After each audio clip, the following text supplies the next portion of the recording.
You play with a mobile phone, you say Bismillah. But there's an exception. There's something about the Quran. What is it that it is recommended that we start with when it comes to the recitation of the Quran? What do we need to say? Before the Bismillah, what do we need to say? Anyway. أعوذ بالله من الشيطان الرجيم. Why is that? Why is the recitation of the Quran the only thing that we need to start off with an أعوذ بالله من الشيطان الرجيم? Let me tell you something about Satan. He is an excellent worshipper. He worshipped God from what we know, for over 6,000 years. He was so good that he was raised up to the status of طاووس الملائكة. Now, translate that in English, it doesn't sound as good as in Arabic. طاووس الملائكة sounds really good, but it's the peacock of angels. You can imagine the peacock, it's very beautiful. It's like the most beautiful bird. Satan was elevated to that status. And yet, when he was asked to bow down to Adam, he said no. Kabbar came to his heart. What happened? After that, God sent him, expelled him from the heavens, and he said, God, he had a request. Look, that's fine. You expelled me, that's fine. But give me a chance to lead everyone astray, and I will lead mankind astray. And this is his primary goal. Brothers and sisters, ladies and gentlemen, I promise you start doing something for the sake of God and Satan will come. I'll give you examples. You will start wanting to pray on time every time. Watch what happens.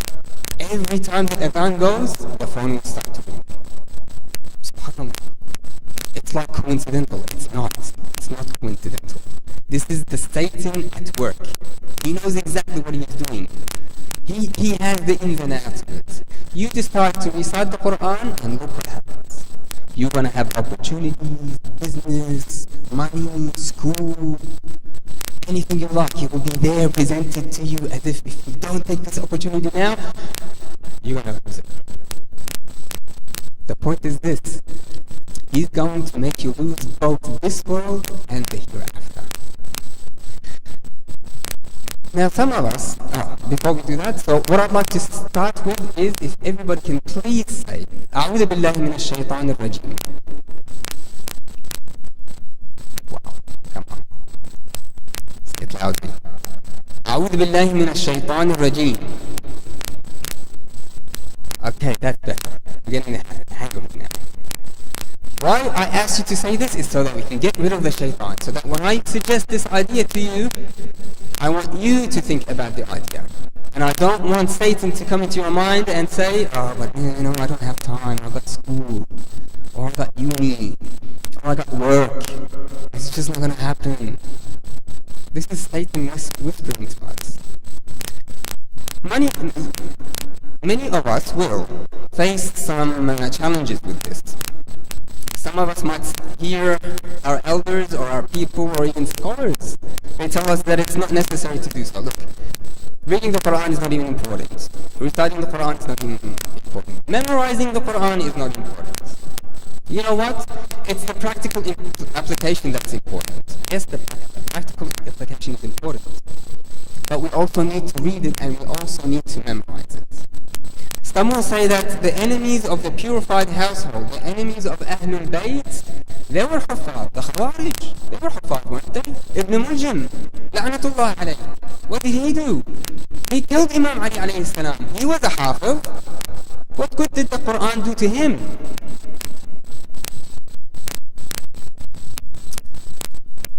Others will say that there are no narrations that suggest that we need to memorize. Others will tell you that there's no point in memorizing without understanding. I'm an English-speaking person, so there's no point in reading the Quran. There are answers to all of these in this book. I really encourage you to download it and have a read of it. Inshallah, we'll cover some aspects from it. Obviously, we're not going to have time to cover all of it. It's divided into two sections. first section is why we need to memorize the Quran, and the second section is how. How should we memorize the Quran? So tonight we'll only focus on the first section. The first section is divided into three. What does the Quran say about memorizing the Quran? The second section is what does the Ahlulbait say about memorizing the Quran? And the third section is what do our modern scholars say about memorizing the Quran? Because after all, we have the Quran in our applications. Everybody has a mobile phone, a smartphone, right? Even the kids are playing with it. And in there is the Quran. So why is there a need? Why is there a need to memorize? Let's see what the modern day scholar says about this. Sallu ala Muhammad wa ali Muhammad.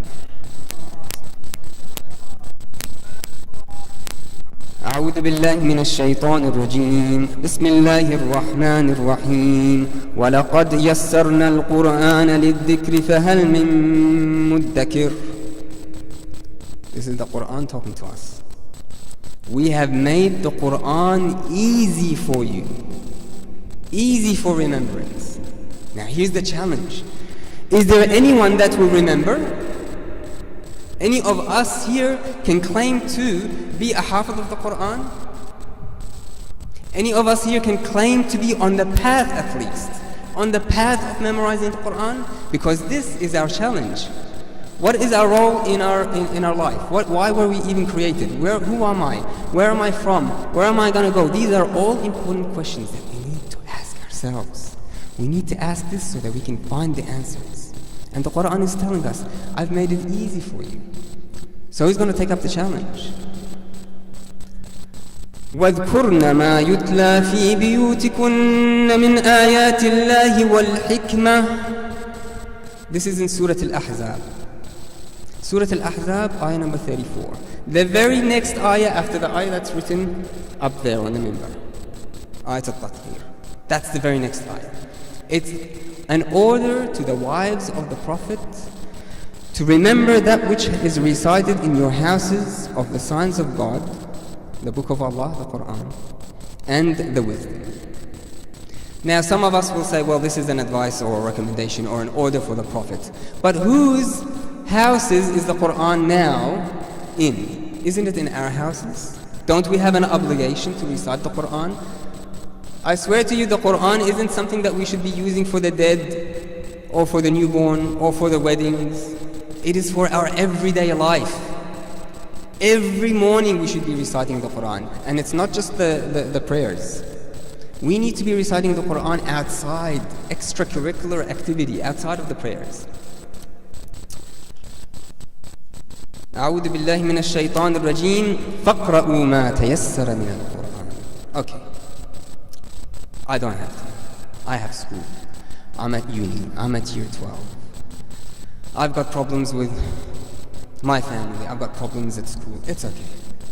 فَقْرَأُوا مَا تَيَسَّرَ مِنَ الْقُرْآنِ. At least give it a chance. At least read one ayah, two ayahs, one page. It doesn't have to be that you memorize a whole page or recite the whole page or a whole chapter every day. Read something. Don't just put it on the shelf and shelve it. That's definitely not the way. So here we've got a few. There's 4. I recited 3. Inshallah, you download the book and have a read of it. I'm not selling anything here. By saying downloading, I'm actually, it's free of charge. So there's no incentive for me to sell this book, other than to say that I'm not going to have time to say everything that I'd like to say about this topic. And so it's up to you to download and recite or research it.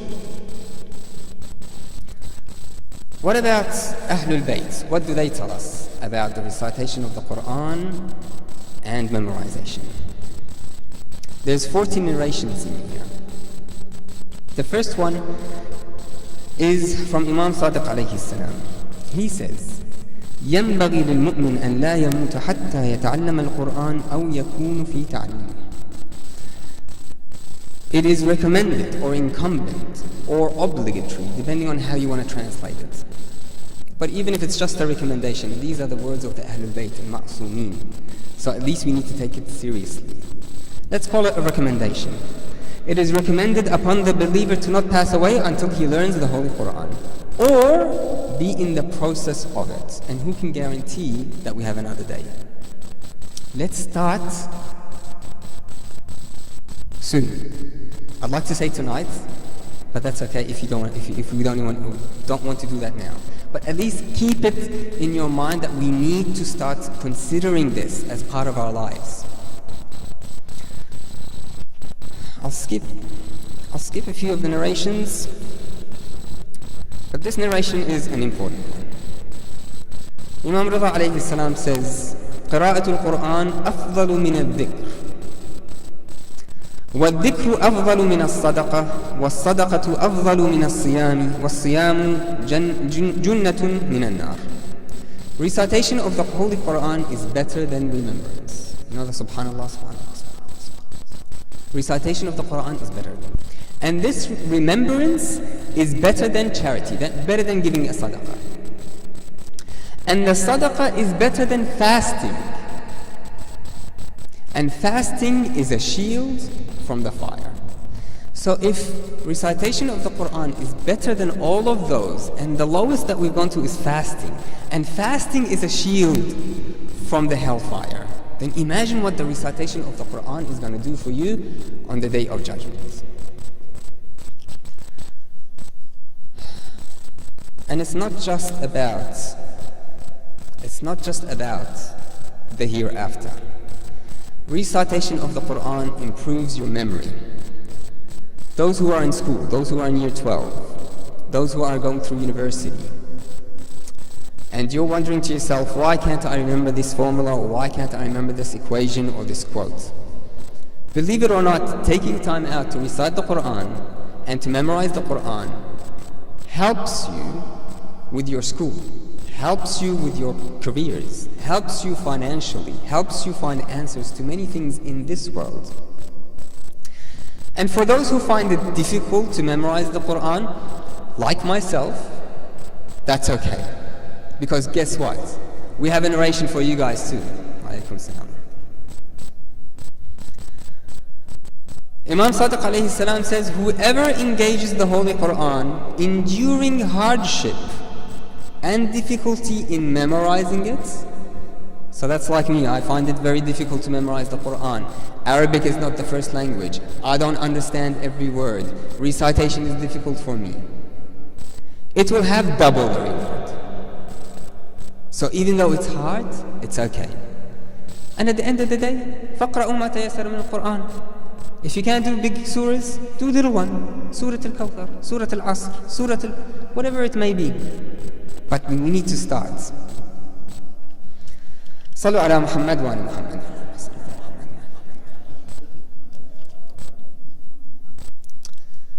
There's a section in here as well about the worldly benefits, which I'll get to now. Imam Ali alayhi salam said that whoever enters faithfully into Islam and recited the Holy Quran from memory, for him is 200 dinars in the Islamic treasury. So from Baytul Mal, I will give this memorizer 200 dinars. And 200 dinars back in the day is a lot of money. What's that telling us? That's telling us we as a community need to A, encourage our children to memorize the Quran, and B, those who have memorized the Quran, we need to make sure that they are financially secure. Of course, memorizing the Quran for financial security isn't the primary aim or primary goal. But as a community, we need to respect them. And there are many more narrations in there that says, Akramakum, Akram ibad. The best of you, the most noble of you are the memorizers of the Quran. أشرف أمتي حملة القرآن وأصحاب الليل. The most honorable of my nation are the bearers of the Holy Quran and those who keep vigil at night. That's from the Prophet sallallahu alaihi wasallam. Allahumma salli ala Muhammad. Say it loudly. Allahumma salli ala Muhammad wa ala Muhammad. There's a narration that says that if you hear the name of the Prophet sallallahu alaihi wasallam and don't recite the salawat, you are doing dhulm upon yourself. Sallu ala Muhammad wa ala Muhammad.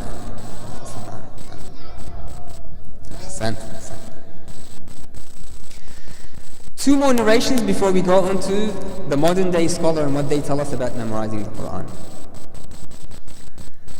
In terms of the faculty of mind, now these two are about the medical benefits. من جمع القرآن متعه الله بعقله حتى يموت. Whomever memorizes the Holy Quran subhanahu wa ta'ala will make him enjoy the faculty of his mind until his death. That means that Alzheimer's, loss of memory, things like that, these are not things that will be afflicted upon people, alaykum as-salam wa rahmatullah, upon people who have memorized the Holy Quran. Three things that will improve your memory. This is from Imam Ali alayhi salam. Three increase memory and drive away phlegm. Phlegm is one of those medical terms in Islamic medicine. There's four of them, one of them is phlegm. So to drive away this medical sort of illness and to increase memory, recitation of the Holy Quran comes first. Then honey, and then kondur. Kondur is usually known as Alish Makki in Arabic. So these three things are very important. Now, in terms of what do the scholars tell us about memorizing the Quran? Is it really relevant to us today? It's printed, it's in our mobile phones, it's everywhere. Really, do we need to memorize it? We can just pull it out, we can Google search the ayah that we're looking for and it'll come up with the explanations and everything we need. So why is it that we need to memorize? What is the recommendation that is given to us by the scholars that are more current? Ayatollah Burujudi, who only passed away about 2 decades ago, he was very, very known as an artist. He was way up there. He says that memorization of we must have an absolute certainty in the fact that looking at the Quran is not like looking at any other book. So this is number one. It is unique. And he even goes on to say that those who have pain in their eyes, what do? We go to the doctor, right? Try this. Start reciting the Quran. Try reciting the Quran and you will find that the pain in your eyes goes away. It is a shafa. Just by looking at the Quran, it is ibadah and it is a medical cure for pain in the eyes. He also goes on to say, and I'll quote from the book here, we have the responsibility of striving to learn, teach, recite and act upon the Quran. These four things. However, whilst we place the Holy Quran on our heads on the night of vigil, fi layalil qadr, we step upon the verses of hijab, backbiting, lying, and the verses woe to the defrauders, the verse do not speak to your parents in an ill-tempered manner, and do not walk exultantly on the earth. Takabbur, arrogance, looking after your parents, making sure that you don't shortchange anyone. The Quran isn't something that we just use for Laylatul Qadr or to have on the shelf. It is something that we need to take guidance from on a daily basis. Everything that we do is in the Quran. Everything we need to do is in the Quran. Everything that we should not do is in the Quran. About memorization, he says, memorize the Holy Quran so that it is always by our side and we are always by its side. You know, when we go in the grave, when we pass away, and if we are friends with the Quran, we'll see this beautiful young man come to us. He will have a very nice smell to him. And when you see him, you will be very happy. And you will wonder who this man is. So you'll ask him, who are you? He says, I am the Quran that you recited. I am here to give you intercession, to help you. I'll answer the hard questions. If you're tired and the angels, they ask you, who is your Lord? What is your book? Who is your prophet? And you get stuck, I'll help you. This is the Quran. Ayatollah Khou'i rahmatullahi alayhi, he started memorizing the Quran. Does anyone know what age? 70. Over 70. So it's not too late. In here we have guidance as to what age we should start memorizing the Quran. And everybody in here is of an age that can start. Whether you're 6 or over 7, let's say, whether you're 8 and above or 70 and above, we can still have a goal of starting to memorize the Quran. He started at 70 and he got to something like 25 juz of memorization. He used to spend every minute of his life when he started, when he was in taxis, when he was not doing anything else, memorizing the Quran. Ayatollah Golpaigani said, memorizing the Quran was and is for all levels of believers, and the clarity of this matter is so much so that it is not needed of any explanation or detail. It's self-evident. Nobody needs to come here and explain to you that you need to memorize the Quran. Nobody needs to do that. It's self-evident. So we need to think about that and decide for ourselves what we need to do in our extra time, because there is a lot of time, let's face it, and there's a lot of distractions. Who watches TV? I do. I'll be the first to put my hand up. I watch TV. That's time that I could be using. Thank you for your honesty. That's time that I could be using. Everything that you do, who plays mobile phones? There's such a distraction. WhatsApp and Telegram and games on the mobile phones. Gone are the days when people used to, spend their time just reading books, novels. They're gone now. We don't even read anymore. We're just playing on mobile phones, looking up things on Google. What about the Quran? Isn't it part of our lives? Ayatollah Ma'rifat says, in summary, memorization and mastering the correct recitation is one of the jurisprudential obligations at all times, and especially in the current era, in the modern time. Now it's a mas'ala fiqhiyya. Now we have jurisprudential. He's saying it's a jurisprudential issue now. We need to make sure and put effort into learning how to recite the Quran and starting to memorize the Quran. Wa alaykum assalam wa rahmatullah. I'll conclude there. This is the first section. Very quick summary. The first section, like I said, is divided into 3. The next section is divided into many sort of divisions, but the primary one is the 8 steps to memorizing the Quran. It's very easy.